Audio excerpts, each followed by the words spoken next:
I'm sure a lot of you have heard, if not played Sifu already. It's one of the best games I've ever played. It was an indie game released in, I think, like 2019. And the studio that's released it is releasing a new game called Rematch. Recently, they opened up beta tests, and I was able to get my hands on it and try it out. So after 6 hours of gameplay now, I thought I'd share my opinion. Obviously, I won't be talking much about bugs and crashes, but not only because it's a beta version of the game, it's because the game only crashed once in my 6 hours of playing it. That's given. I thought it would crash way more.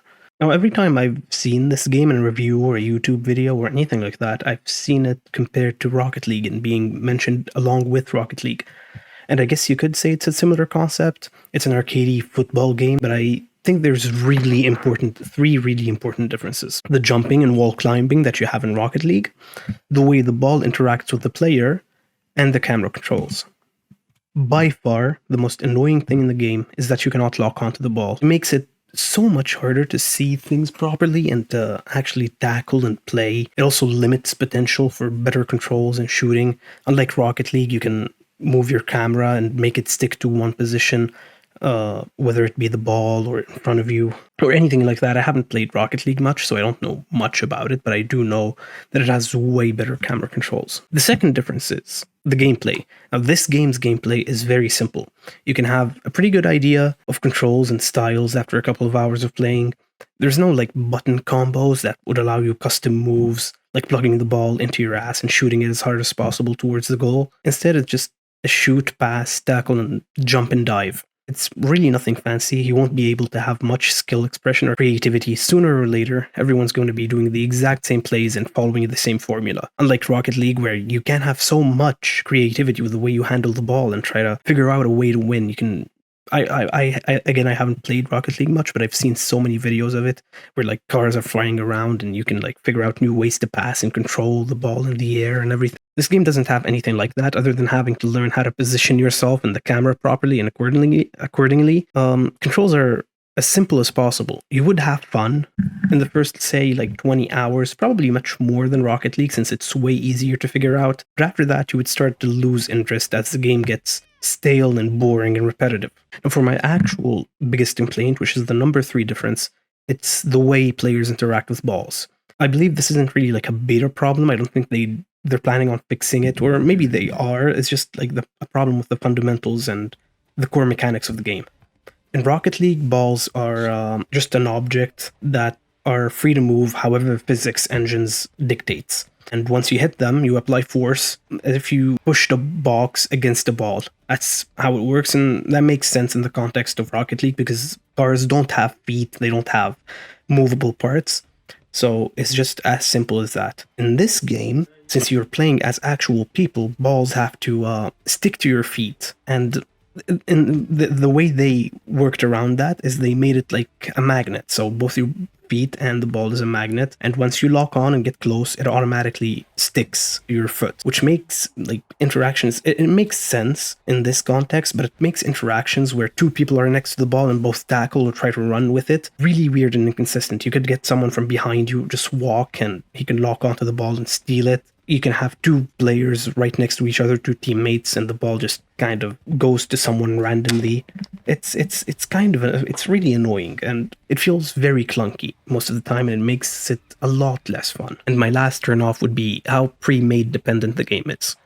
You have to have a good team of people you can actually talk to and strategize with. Like it or not, football attracts many children. Football games, you can look at FIFA as an example. It's not only children, adults that act really immature. So they seem to believe that they are the best players in the world and are ready to make your experience playing the game absolute shit for it. Since the game is dependent on everyone playing their roles right, you can really ruin someone's game if just one player is doing something selfish. So for example, if you want to attack and someone is hoarding the ball, you just can't. He'd keep hoarding the ball, losing it, and there's nothing you can do about it unless you try to steal it from him, which would eventually make you lose the game. If you're playing defense and someone's sticking next to their goal waiting for a ball to come their way, they would be able to score on you. They would have the numerical advantage. For goalkeeping, luckily they made it so that if one person doesn't want to play goalkeeper, you can swap out mid-game. But the other stuff is still pretty abusable and griefable. You can get tackled by teammates also, which is kind of weird. but it like falls into the same category as weird interactions with the ball and player. This griefing problem is the most annoying thing in FIFA Pro clubs, for example. And it's gotten so many players to quit playing the game, me included. As of now, I don't really see a way they could stop this from happening in Rematch. I really hope they find something out and they fix it, but right now it's not looking like it. If, however, you decide to play with 4 teammates, having your voice chat open and like actually talking to each other and strategizing, this turns into a completely different game. You could manage roles and positions based on your strongest points. You can stop spamming pass. To me! Here! Pass! To me! And instead stay where you're supposed to stay and move strategically while planning out the way the ball should be passed around and shot. I think having tactics and strategies and the roles when you're playing with friends would make the game better by 1,000 times. But that's kind of far-fetched. I, for example, would be able to get the game since I have the Xbox Game Pass, but none of my friends have it, nor are they willing to spend like, I think it's 20 or 30 bucks for the game.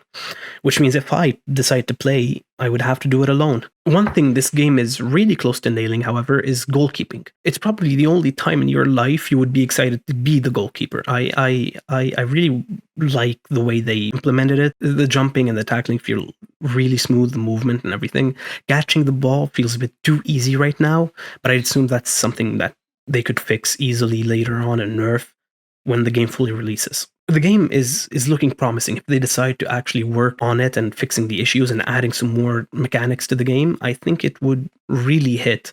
I would really appreciate it and have so much more fun if there were ways to maybe change up your stats. For example, trade off some passing or something like that for making you run faster or have better jumping or more powerful shots, trade-offs for skills so that you can properly manage your team if you're playing with friends and you could better express yourself and your personality in the way you play, whether it be defense, attack, midfield, or even goalkeeping. Because the way it is now, defense feels a bit too broken, tackling is too strong, passing feels kind of slow and bad even at its fastest. Shots have the exact same problem.